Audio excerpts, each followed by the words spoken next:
Bonjour à tous et bienvenue sur la chaîne de Papier et de Rêve. Je suis Ursula et aujourd'hui je vais peindre avec vous des œufs chers à l'aquarelle. Alors les œufs chers ce sont des plantes avec des grandes feuilles et celles-ci, celles que j'ai sont des feuilles rouges avec une grande tige et plein de toutes petites fleurs. On les appelle les désespoirs du peintre aussi parce que j'imagine que tous ces petits détails sont assez compliqués à peindre. Euh, Mon image de référence, malheureusement, n'est pas une image d'automne, même si je vais la traiter comme si c'était en automne, avec des couleurs très chaudes. Vous allez la voir un petit peu plus tard, c'est une image que j'ai prise cet été. Et du coup, on a aussi des hostas en fleurs à côté que je vais peindre aussi, vous allez voir. Mais je vais essayer de rester un peu dans les tons de l'automne pour faire comme une image... comme un montage en fait, quelque part. Je prends les éléments de mon image en été, mais j'y inclus beaucoup de couleurs d'automne pour avoir cette impression d'automne, parce qu'on est en automne et parce que c'est en ce moment ces couleurs-là que j'ai envie de travailler.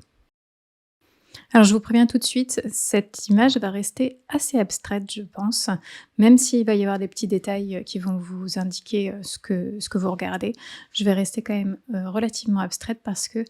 il y a beaucoup de bazar, comme d'habitude, sur mon image et j'avais envie vraiment d'avoir cette luxuriance de couleurs, cette luxuriance de formes et d'essayer de plus de m'attacher aux couleurs, aux formes, plutôt qu'aux petits détails qui font que c'est une image plus réaliste. J'avais vraiment envie de cette impression d'automne avec ce thème des œufs chers et vous allez voir comment je vais y arriver. Alors comme vous pouvez le voir, je suis en train de commencer de placer les couleurs sur ma page. J'essaye donc de placer toutes ces couleurs chaudes au niveau des feuilles des œufs chers. Donc j'utilise le rouge Isaro, la couleur Bloodstone Genuine de Daniel Smith, la couleur aussi rouge, or rouge aussi, pardon, de Daniel Smith toujours, et aussi un petit peu de rouge oxyde transparent. C'est mes 4 couleurs très chaudes avec des tons de terre et aussi qui ont beaucoup de texture que j'utilise ici. Donc vous voyez mon image de référence avec ces fameuses œufs chers et les petites fleurs d'Osta qui passent par devant. Et en fait, si cette image me donne aussi l'impression d'automne, c'est parce qu'il y a une lumière très particulière. Ça doit être une photo que j'ai prise au coucher du soleil. Et du coup, on a une lumière très chaude qui fait aussi un peu penser à l'automne. Et puis j'applique aussi un peu de ce vert fond marin et aussi de mon mélange de vert fétiche, le lac jaune avec l'indigo, pour donner aussi des éléments de vert. Ça fait un beau contraste avec le rouge et on en a besoin. Et en plus, ce vert fond marin a une teinte un petit peu éteinte qui fait très automne et en plus a de la texture puisque dans ce mélange de couleurs, il y a du bleu outre-mer qui est une couleur qui granule énormément. Et petit à petit, je vais couvrir quasiment toute la page. Vous voyez que je réserve certaines zones pour les fleurs de Hosta, même si c'est un peu anachronique, puisque je veux peindre une image d'automne et les fleurs de Hosta, c'est en été, on est bien d'accord. Mais j'avais envie quand même de garder ces zones blanches, surtout qu'en fait, elles ne sont pas totalement blanches dans mon image de référence. Il y a du jaune, il y a du bleu dedans, et je me suis dit que ça serait intéressant d'avoir ces zones-là, même si ça ne correspond pas à une image réaliste. J'avais envie de garder ces couleurs-là dans mon image. Et puis avoir des zones blanches aussi dans une aquarelle ou dans n'importe quelle construction en fait, c'est toujours une bonne idée parce que ça donne un peu de respiration. C'est une couleur qui va attirer le regard et qui va diriger en fait un peu la composition. Donc c'est toujours une bonne chose à garder. Peut-être des fois à petite dose, mais en tout cas ici j'avais envie de le garder. Alors je vais continuer à ajouter de la couleur jusqu'à essayer de supprimer le plus de blanc possible, hormis bien sûr les fleurs de Hosta, de manière à avoir un arrière-plan déjà bien cohérent en fait. Et pour la couleur, j'utilise principalement le vert fond marin, pardon, de Daniel Smith.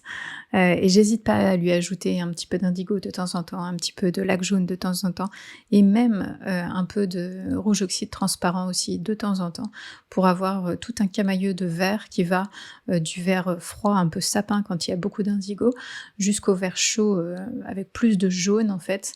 mais toujours un tout petit peu éteint, un tout petit peu kaki en fait, pour garder cette, impression d'automne. Et que ça fonctionne aussi, bien avec, les couleurs déjà, très, côté terre des feuilles de chêne.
Alors une fois que mon arrière-plan est placé, je change de pinceau, je prends une couleur plus sombre avec plus de pigments sur mon pinceau et je viens placer des zones, un peu plus foncées, pour avoir du relief en fait qui commence à se créer petit à petit. Parce que pour l'instant on a, des couleurs rouges, des couleurs vertes bien sûr, mais, tout est un peu au même niveau et on a besoin aussi d'avoir des couleurs claires et des couleurs foncées pour mieux comprendre, l'image et donc j'utilise le même mélange, parce que principalement je vais utiliser du vert pour ces couleurs plus foncées, mais donc le même mélange, le vert fond marin, avec, beaucoup plus de pigments sur le pinceau. J'hésite pas à mettre, de l'indigo et de la laque jaune en plus pour encore densifier, ce pigment et aussi le rouge oxyde transparent pour avoir cette teinte kaki. Mais vraiment beaucoup de pigments sur le pinceau et de cette manière-là, je peux placer, le relief, les ombres, dans toutes les zones, vertes. Et c'est aussi une couleur qui va me permettre de raffiner un petit peu la forme des feuilles de chair, même si je les ai laissées volontairement très abstraites. Il y a beaucoup de choses qui se passent sur mon image de référence où on ne comprend pas forcément les feuilles et j'avais envie de garder un petit peu cette idée-là, de faire en sorte que ce soit vraiment le bazar aussi sur mon image. Et de la même façon que j'ai raffiné un petit peu ces feuilles,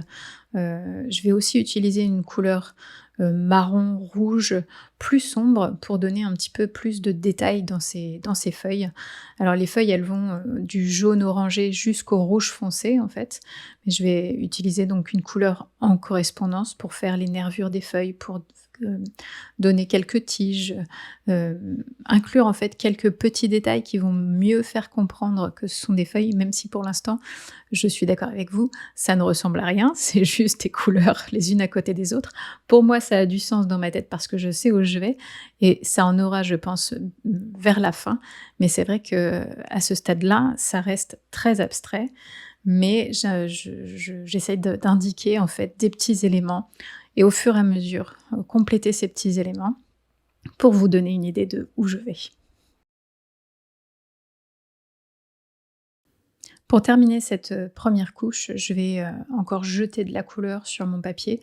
Je vais utiliser, surtout l'or rouge aussi, mais toujours le même mélange, avec, le bloodstone, avec, le rouge de Pyrrole vraiment, j'essaie d'avoir beaucoup de pigments sur mon pinceau et aussi beaucoup d'eau pour faire justement ça. Des petites projections avec mon pinceau. Alors c'est peut-être pas énorme comme différence, mais je trouve que ça ajoute du bruit quelque part et ça fait que, c'est intéressant et que ça va venir, un petit peu se fondre en fait dans les verres et obtenir des petits mélanges, des choses qui vont bouger un peu et ça va ajouter un peu de détail en fait quelque part. Et une fois que mon image est totalement, séchée, je vais venir retirer un petit peu de couleur, pour faire un petit peu ces fleurs, de chair. Vous allez voir que je vais utiliser aussi une autre technique, bien plus simple, mais j'ai voulu commencer par retirer de la couleur. Pour ça, je prends un petit pinceau, à poil, synthétique, beaucoup plus raide que mes pinceaux aquarelles normales. Je le mouille et je viens, mouiller la zone où je veux retirer de la couleur. Je frotte un petit peu. Il faut faire attention, surtout avec le papier satiné que j'utilise, à pas trop frotter, surtout si on veut rajouter encore de la couleur par-dessus, parce que c'est un papier très fragile et ça s'abîme très, très vite. Mais là, je viens frotter un petit peu et avec, un essuie-tout, je vais absorber, cette eau que j'ai, ajoutée, donc avec mon pinceau et de cette manière-là, je vais récupérer les pigments que j'ai activés en frottant, le papier et on obtient des zones un petit peu plus claires. Alors selon les couleurs qu'on utilise, on peut les obtenir beaucoup plus claires que ça ou beaucoup plus foncées aussi. Il y a des couleurs qui teignent le papier en profondeur et qui sont très difficiles à retirer. C'est notamment le cas de l'indigo en fait que j'utilise. Donc c'est pour ça que je n'arrive pas à avoir un blanc du papier, parfait. Mais justement le vert fond marin, lui, fonctionne très, très bien puisque c'est de l'outre-mer et de l'or de quinacridone mélangé. Et généralement, ça se retire plutôt bien. En tout cas, je m'amuse un petit peu à placer ces petites fleurs de chair, à différents endroits, essayer d'alléger en fait et d'ajouter un peu de texture dans cette zone foncée où il se passe pas forcément grand-chose. Il y a de la texture mais il n'y a pas beaucoup de couleurs, c'est vraiment tout un camailleux de vert à cet endroit-là, donc j'ai envie d'ajouter un petit quelque chose qui donne un peu plus d'idées sur ce que je suis en train de faire.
Alors de la même façon que j'ai retiré de la couleur pour, ces petites fleurs de chair, je vais aussi, le faire dans les zones où il y a les fleurs d'hosta.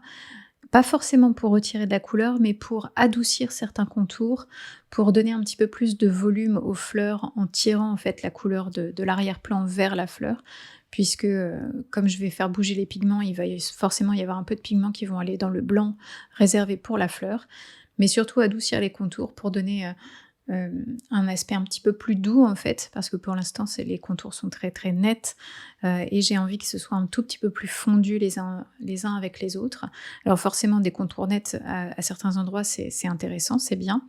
mais à d'autres j'ai envie que ça se fonde un petit peu plus, qu'il y ait un petit peu plus de poésie en fait dans ces fleurs et leur donner un petit peu plus de souplesse aussi parce que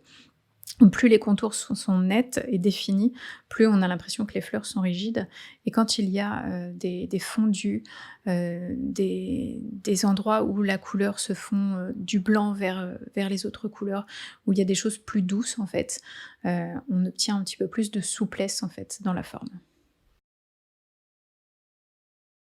Et au tout début, je vous ai signalé que ces fleurs avaient un petit peu de couleur aussi, dans ce blanc en fait, il y avait des zones bleues, des zones jaunes, donc c'est des fleurs qui ne sont pas juste blanches en fait et donc avec un petit peu de laque jaune, je vais tirer cette couleur, vers les fleurs,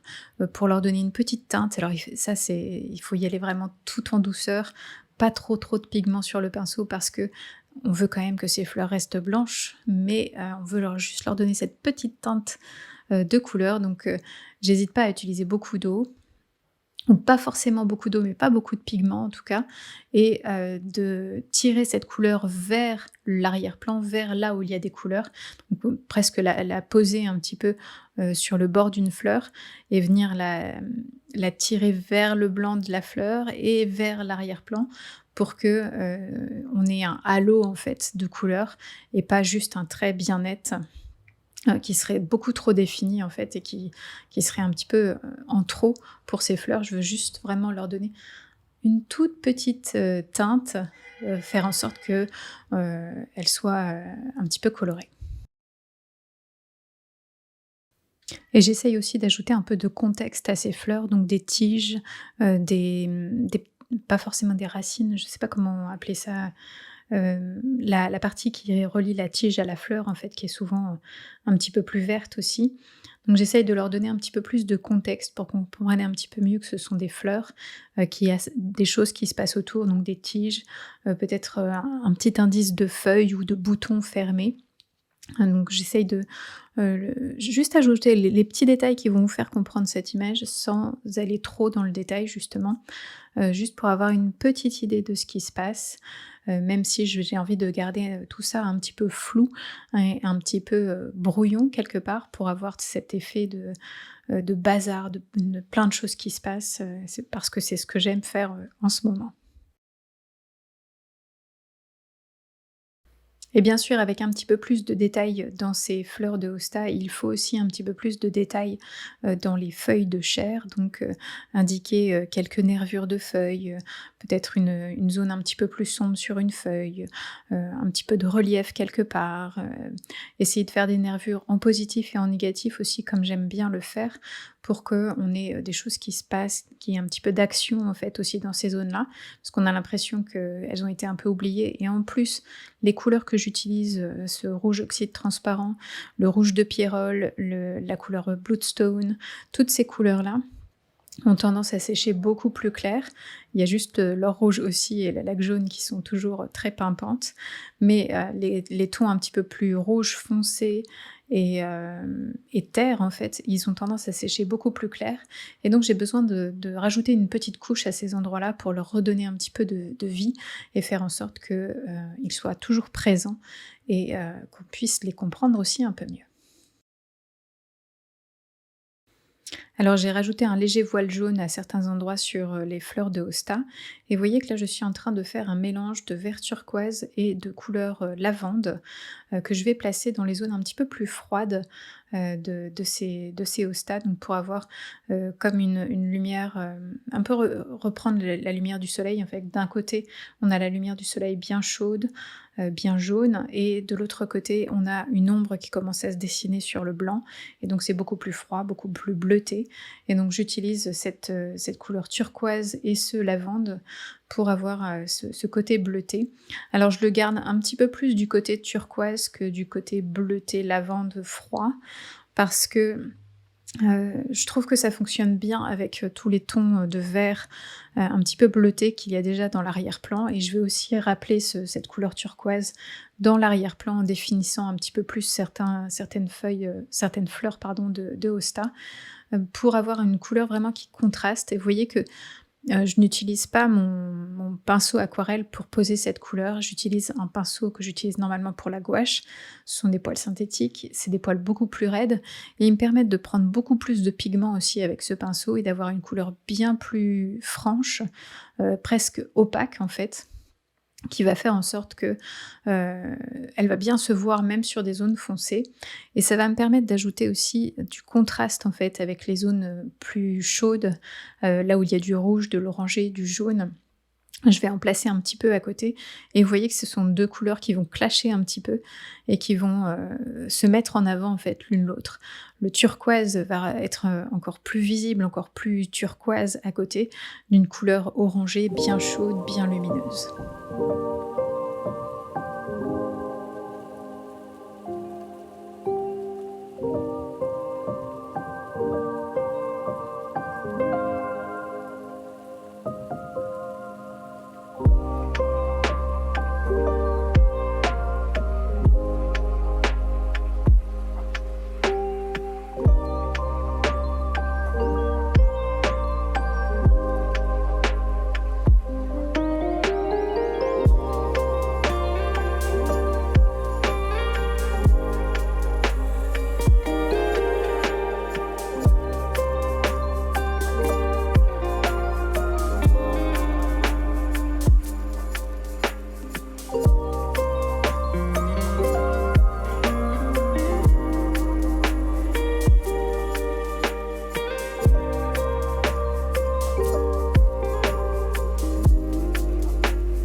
Et pour finir cette aquarelle, je vais utiliser un Posca blanc. Donc c'est une sorte de feutre, mais avec de la peinture acrylique dedans,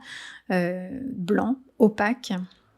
Et je vais utiliser ça pour représenter un petit peu ces fleurs de chair. La peinture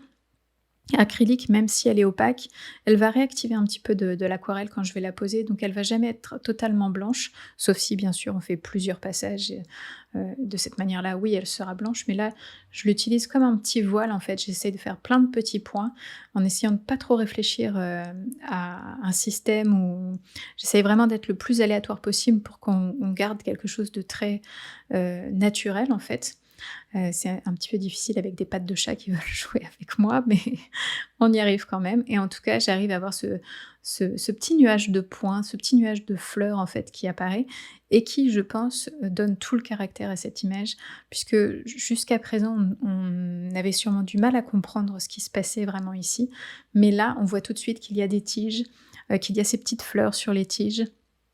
qu'on a les feuilles donc de chair dans l'arrière-plan, les petites fleurs de hosta, tout prend un petit peu plus de sens. J'en profite aussi pour faire les pistils des hosta avec ce crayon